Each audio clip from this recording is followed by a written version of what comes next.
The wind is the first hunter. It scours these high ledges, seeking any wall, any life, to steal away into the vast blue emptiness. To live here is to live in the throat of the sky, on the threshold of a permanent fall. The world below is a tapestry of greens and browns, a place of herds and streams they can see but never touch. Their territory is this vertical plain of rock and air, a precarious existence chosen for one reason. They are the clan of the sky hunters, and their prey lives in the wind. This is a unique and brutal chapter in the sprawling manuscript of hominid history. Nona lies flat on the stone. The warmth of the sun-baked rock is stark contrast to the cold knot of hunger in her belly. Her fingers grip the familiar texture of the ledge. Her world reduced to the winds summon the endless sky. Beside her, 3 other hunters lie motionless, human lichens clinging to the cliff face. They are young, but their faces are etched with an old patience. It has been 3 days since the last real chance. 5 since the last kill. The clan's larder, a shallow cave shielded from the sun, is empty save for a few strips of dried, leathery meat. Below, in the warren of caves, the children's cries are thin. Reek. A shadow falls. It does not race across the ground but blots out the sun itself. Nona doesn't look up. She feels it. A pressure change. A sudden chill in the air. The great bird is coming. An Argentavis magnificens. To call it a bird is to call a storm a breeze. Its wingspan is a rumor of impossibility. A gliding mountain of feathers and bone. The undisputed apex predator of this sky. For generations, these human ancestors have survived through a terrifying partnership of courage and gravity. They wait for the bird to glide past their ledge on the thermal updrafts, and in a heart-stopping calculus of speed and distance, they leap, they fall a few feet, a desperate grip on feather and flesh, and then a brutal, airborne struggle to drive a flint-tipped spear into the creature's neck before it can carry them out over the abyss. It is the most audacious survival skill ever conceived on this ancient earth. The shadow grows, solidifying into the immense shape of the male. It banks, its head, the size of a wolf's, turning to scan the cliffs. The hunter's tense, muscles bunch. The air feels thick, electric. This is the moment. Nona can feel her own heart, a frantic drum against the stone. The bird draws level with their ledge, a river of grey and white feathers flowing past. But it is wrong. It is too far out, a dozen paces, perhaps 15, an impossible distance. Not a panic swerve, but a deliberate, measured path. It knows. The great bird glides past, serene and untouchable, its eye a black, intelligent bead that seems to look right through them. A collective, silent exhalation of defeat. The hunters rise slowly, the tension draining from them, leaving only the dull ache of hunger. They have become too successful, too predictable. A grim irony of prehistoric life is that the prey learns as quickly as the predator. The birds are adapting, creating a new, invisible boundary in the air. A fatal buffer zone. This is a brutal form of niche partitioning written in the wind, and it is starving the clan to death. As Nona looks down at the diminishing shape of the bird, she feels a fear colder than the wind. The sky, their larder, is closing. The descent back into the cliffside warrens is a descent into quiet despair. There are no recriminations, no angry gestures.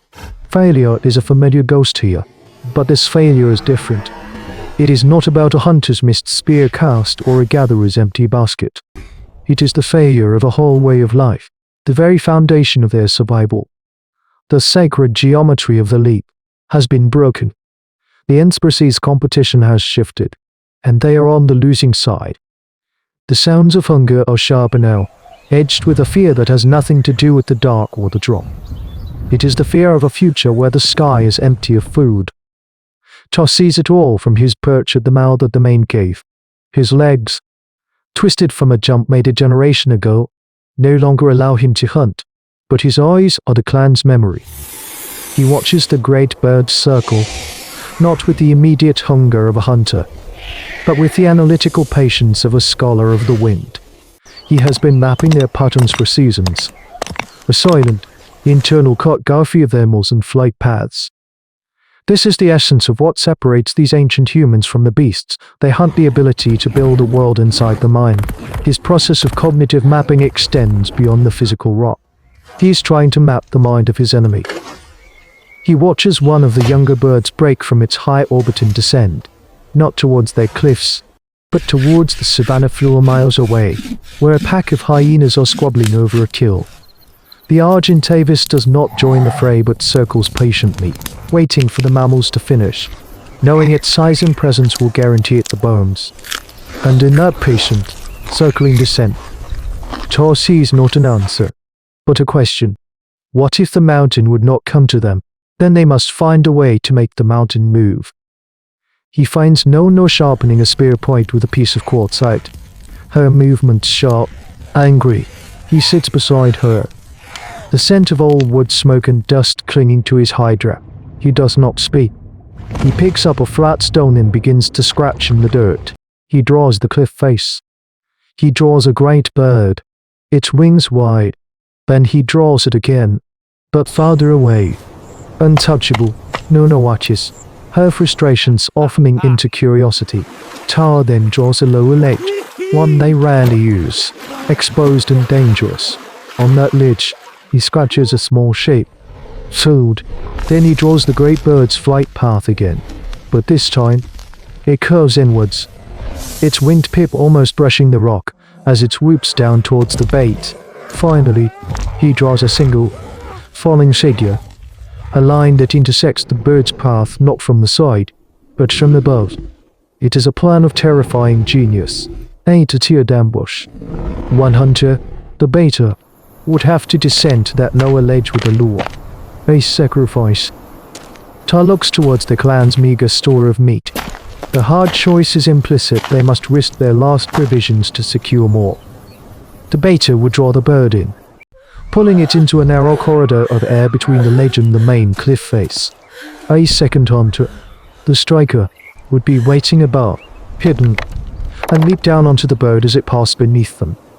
It is a reimagining of their entire world, a conceptual leap worthy of any evolution documentary. It requires foresight, coordination, and a level of trust that feels almost holy. The two hunters would be bound in a covenant of falling, their lives dependent on the other's perfect execution.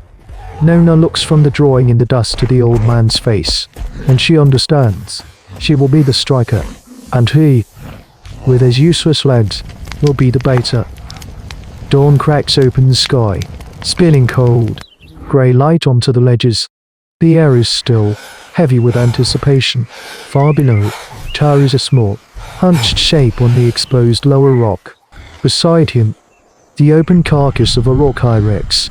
The clan's last significant meal sends a faint, gall scent into the air.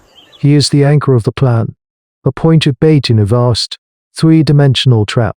100 feet above him, Nona is wedged into a fissure, invisible from the sky. Shears the blade, her spear, its point a newly nappered piece of shirt, is cold in her hands. Its sharp edges are a testament to the deadly elegance of their primitive technology. They wait, the sun climbs, and the stone begins to warm. The waiting is a form of hunting in itself, a battle against doubt in the body's own betrayals. A shadow returns. It is the same great male from before, a sailing continent of bone and feather. It circles high above, a speck against the sun, a surcing. The predator-prey dynamics are a silent, lethal conversation. The bird sees the bait. It sees the lone, crippled hominid beside it, an easy target, an effortless prize. It spirals lower, cautious. Tar does not move, his stillness a perfect imitation of vulnerability. The bird is committing. It folds its wings slightly, accelerating into a long, shallow dive, aiming to shear the meat from the ledge in a single, powerful purse. Its path will take it directly beneath Nona's hiding place. The rush of air precedes it, a low roar that builds to a hurricane. Tar braces himself.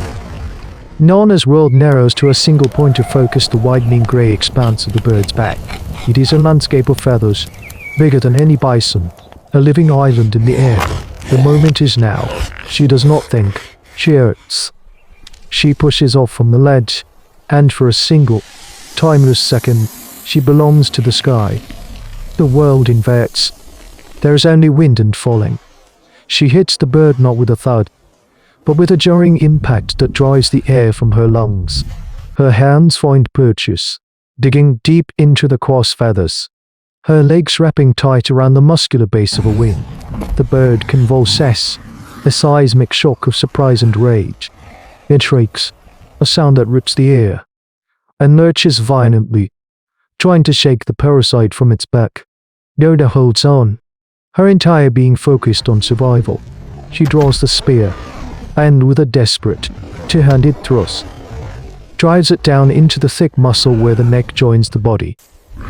The bird drops, a sickening lurch that throws Nona forward, but it is not dead.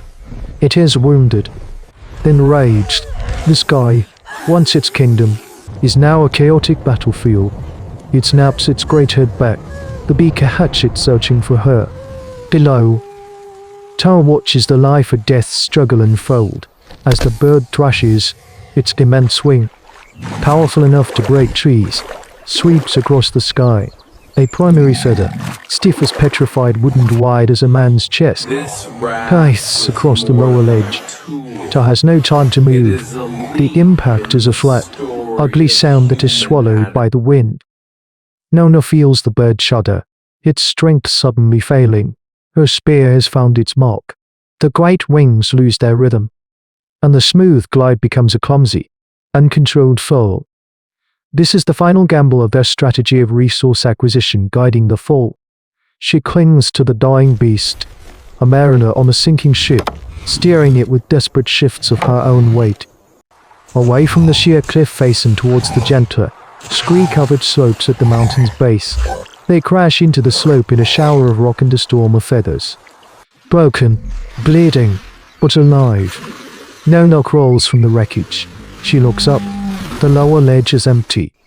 They found Tar among the rocks below his ledge. The victory feast that night was a somber affair. The life-giving meat seasoned with the bitterness of its price. The clan had food for a month, but they had lost their memory, their strategist. Nona, now the Sky Hunter, carried the knowledge, but also the weight of its cost. The hunt was no longer just an act of courage. It was a cold equation of sacrifice. This cognitive leap, the ability to weigh a life against the clan's future, is a terrifying hallmark of burgeoning Homo sapiens consciousness. It is the kind of strategic thinking that would eventually allow our ancestors to outcompete all other prehistoric animals and master a world that was not made for them. Future archaeology might one day unearth the shattered bones of a hominid and an Argentavis at the base of a cliff, a silent to blow of a hunt. But it could never uncover the true story, the silent covenant between an old man and a young woman. A plan drawn in the dust. A leap of faith that secured the clan's survival and forever encoded the calculus of sacrifice into the heart of what it means to be human. This has been the Chronicler. The highest peaks are not of stone, but of memory. But what happens when the hunters of the sky must face a threat that comes from the ground?